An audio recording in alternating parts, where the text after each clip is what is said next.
Well, I worked there in 1974 to 2004, so that makes it 20 years.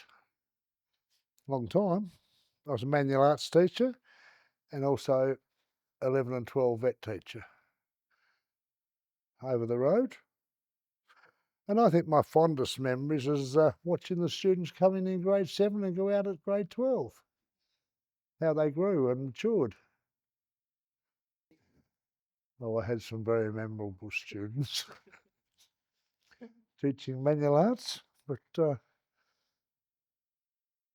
don't go and tell you about them.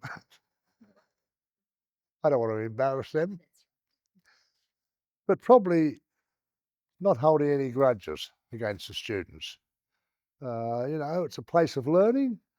So, yeah, they mucked up or did something wrong. They accepted their punishment and then we started afresh rather than hold a grudge against that student for the rest of their schooling. I think that's probably what my legacy was.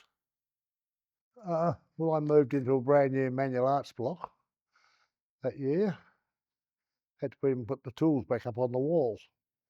Um, Probably the redevelopment, that first redevelopment, that first major one that sort of went on and on and on. I think it was about 2 years. Yeah, that would have been it. That was a difficult one.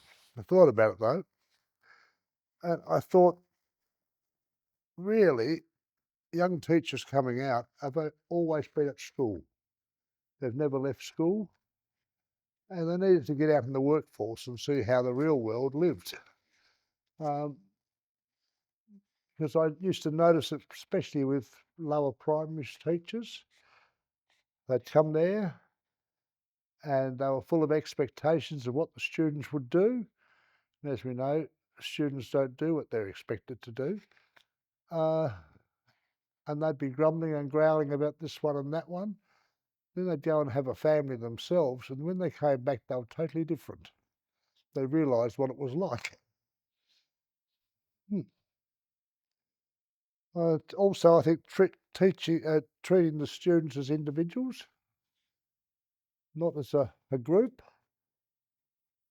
Yeah, I think that was probably a couple of things I noticed. Well, probably the biggest problem was teaching problem children. And I had a few of them.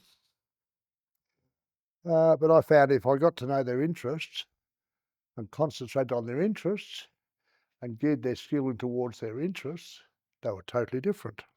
Uh, Probably stirring up as many staff as I could. Well, as I said earlier on, I had a lot of problem students. Perhaps I should explain that.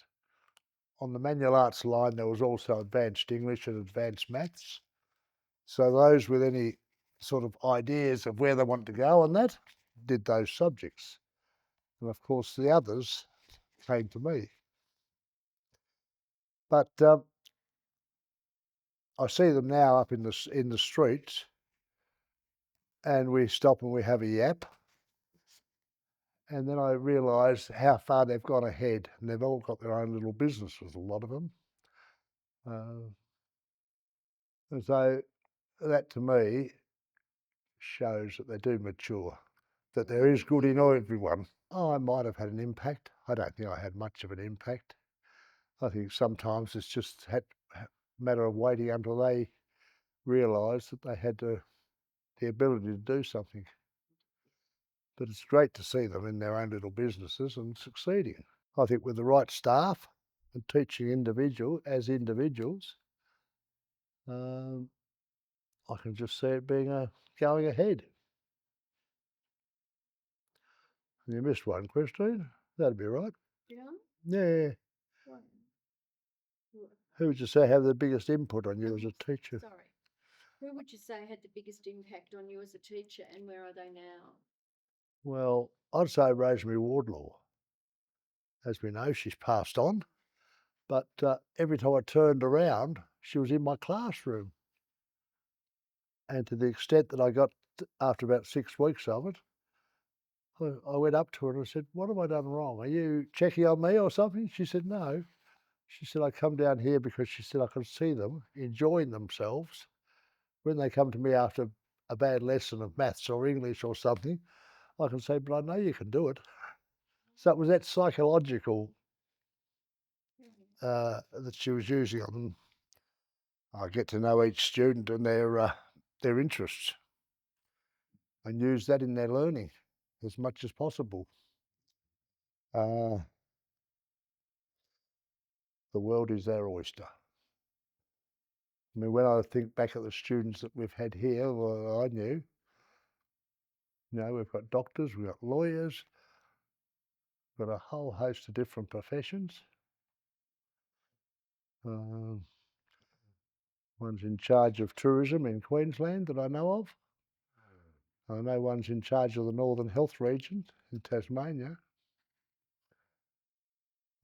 Yeah, so the world is their oyster.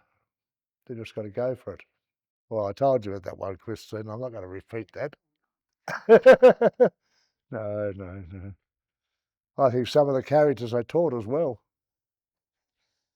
There's some characters there. There was some characters there. Do you want to elaborate a little bit? No, they knew where they stood with me, and they knew I didn't hold a grudge. We'd start again.